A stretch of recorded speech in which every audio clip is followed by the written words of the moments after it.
څراغونه و رڼا وه یو تنه وې، سر تندی وهل ژړا وه یو تنه وې.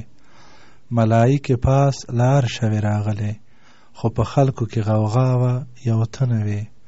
ستا د تورو زلفو رنګ و ستا غوسه وه، شپه وه تالنده برېښنا وه یو تنه وې. سپوږمۍ کله کله لږه ښکارېدله، ستا څېره وه ستا ادا وه یو تنه وې.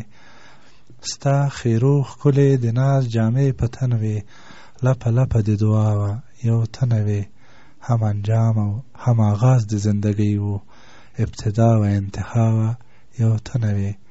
جنازه مې د نور سپین امام کوله، ټولو کړې اقتدا وه یو تنه وې.